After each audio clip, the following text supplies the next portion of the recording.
Nós estamos de volta com conversas cruzadas aqui na TV Com. Estou recebendo manifestações aqui pelo WhatsApp. O telefone é o 48-9188-4044. O Fernando nos assiste em Blumenau. Obrigado, Fernando, pela gentileza. Ele pergunta qual concessionária é responsável pelo trecho sul da BR-101. Para o norte está muito bom. Viajo semanalmente entre Blumenau e Florianópolis. É a mesma do trecho norte. Quem cuida do trecho sul é a mesma do trecho norte. Não está concessionado ainda. Não é autopista? Não, até Paulo Lopes. Até Paulo Lopes. Sim, mas... sim, claro. Pois não. Exatamente.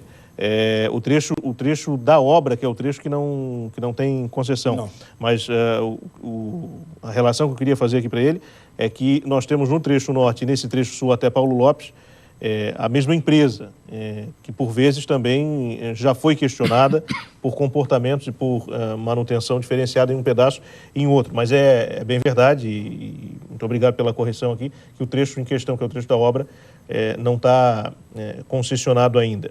Obrigado, Fernando, pela tua gentileza. Bom, a gente falou aqui antes, e estava comentando durante o intervalo, tem mais manifestações aqui que vão surgir daqui a pouco,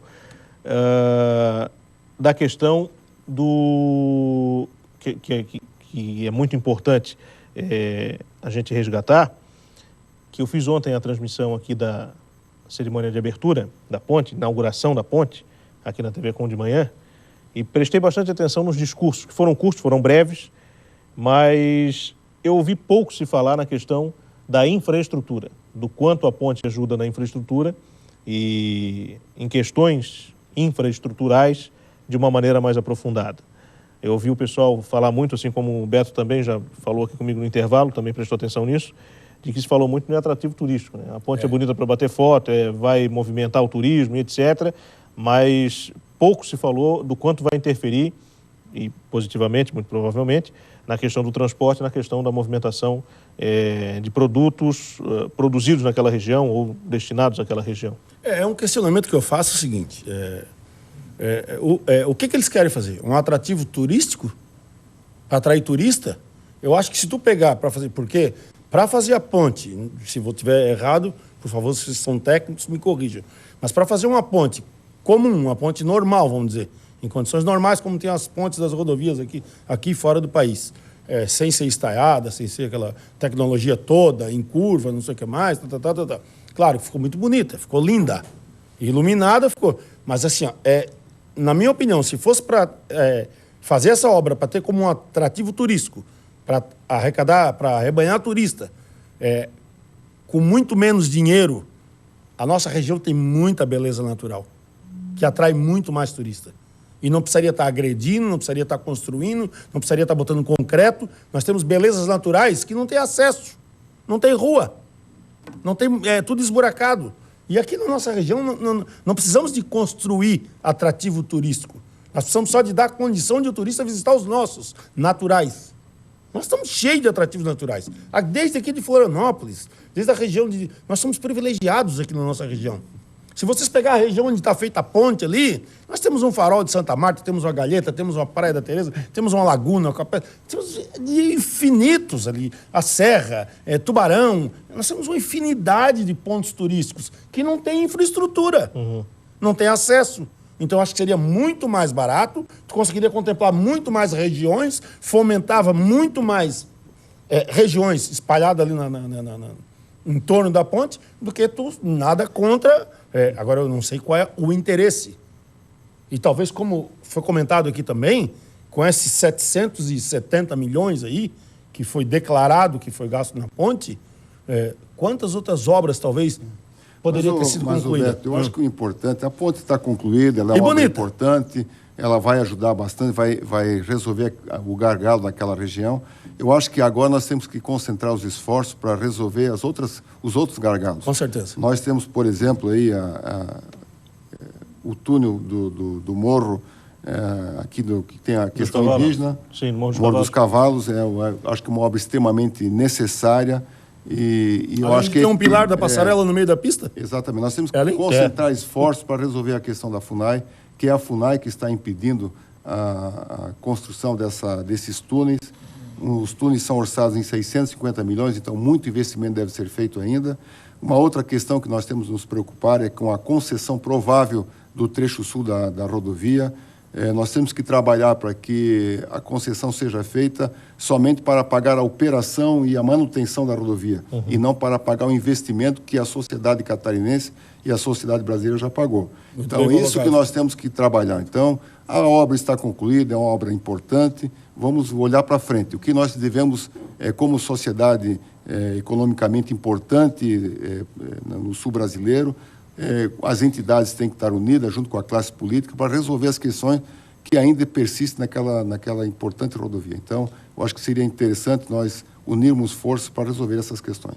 Sabe que a gente está falando de dinheiro aqui, queria ouvir um pouco o engenheiro Saporiti, porque ontem, durante a transmissão, nós trouxemos aqui o engenheiro Roberto de Oliveira, e ele falou aqui, falou no Bom Dia, falou na CBN também sobre isso, e outros engenheiros também já disseram isso, que a ponte custou muito dinheiro, por ser muito grandiosa, porque o projeto queria impressionar pelo tamanho, e que com 1/3 do que foi gasto nessa estrutura, nós poderíamos construir uma ponte tão moderna e eficiente quanto, e ainda economizar o restante do dinheiro para aplicar em outras regiões. O senhor concorda, não?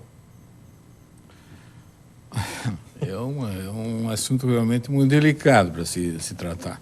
Agora, o que eu acho é o seguinte, na época o custo da obra era em torno de 580 milhões, se eu não me engano, uma coisa assim. E eu acredito que era um preço realmente de uma obra desse vulto. Agora, o que pode se discutir, o problema do vão Pênsil, de um vão de... São 400 metros, se não me falha a memória, de vão livre ali. 440. Na época, eu me lembro assim que os técnicos falavam que aquele vão seria para poder permitir que os barcos passassem embaixo da ponte, veleiros, barcos de peça, unindo a lagoa de Maruí ao mar, para permitir o turismo com barcos e tudo mais. Só que naquela época já se dizia o seguinte, mas vem cá, mas se vai fazer essa ponte nessa altura, tem um problema do entrave na atual ponte existente. Sim, exatamente. Na Cabeçudas ali.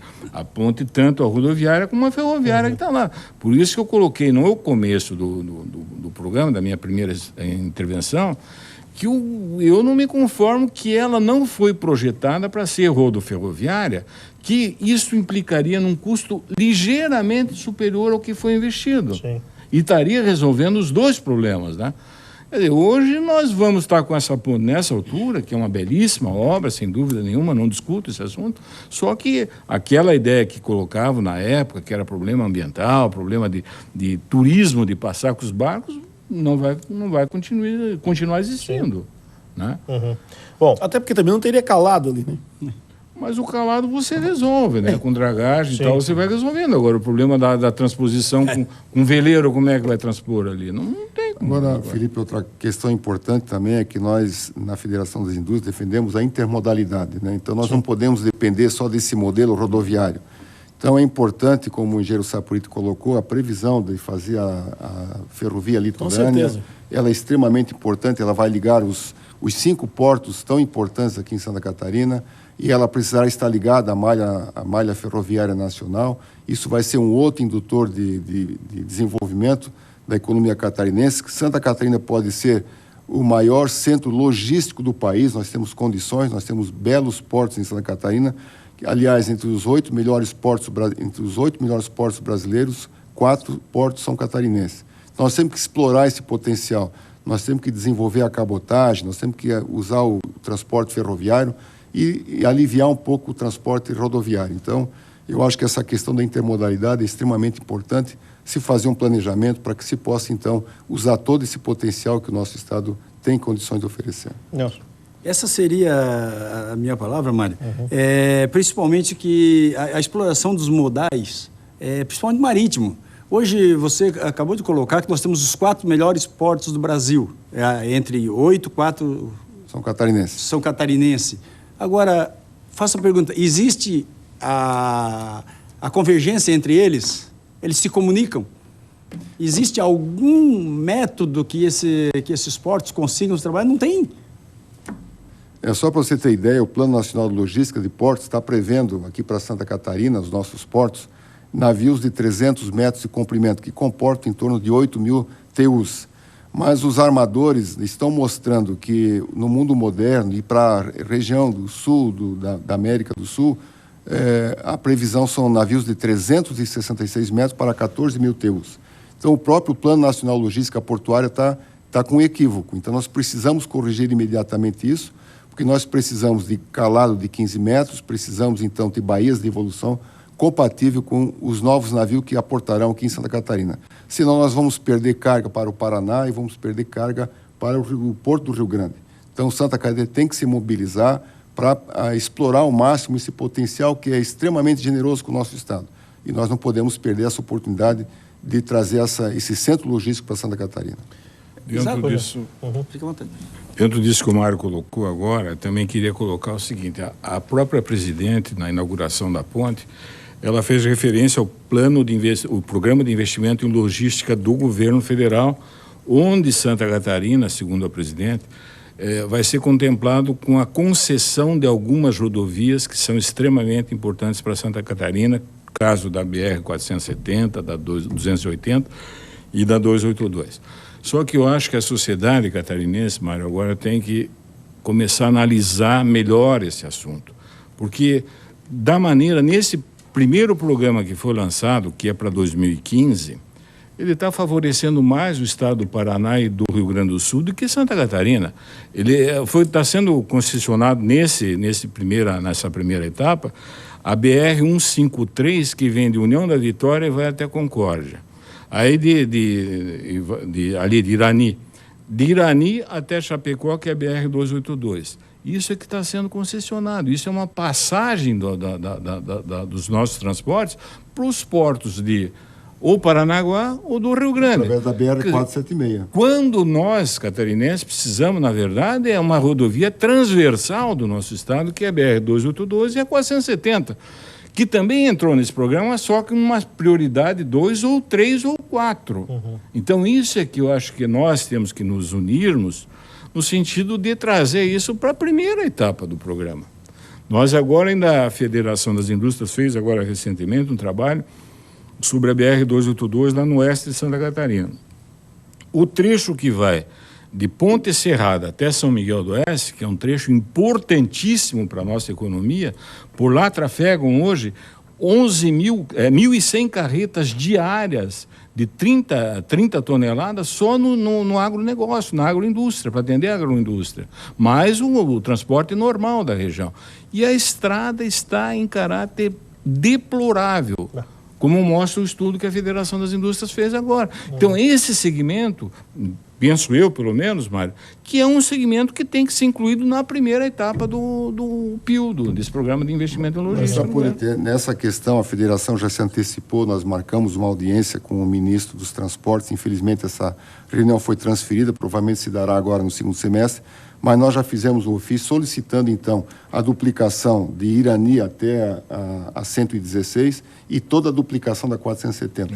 Exatamente para se evitar que o produto feito no oeste catarinense seja transportado para o Porto Paranaguá ou então para o Porto do Rio Grande. Sim. Então, é uma preocupação, isso é estratégico para Santa Catarina.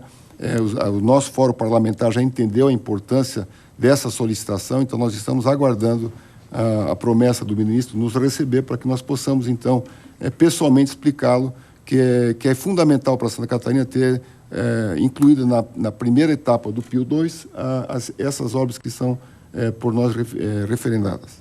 Bom, a gente vai fazer mais um intervalo aqui no programa para daqui a pouco continuarmos com essa nossa conversa. Eu já estou recebendo outras manifestações aqui também. Tem uma aqui do Osni Leonardo, que também nos assiste em Blumenau. Daqui a pouco eu vou trazer a opinião dele. E você pode aproveitar esse tempo para escrever aqui para a gente. O telefone está no seu vídeo, 9188 4044. Até já.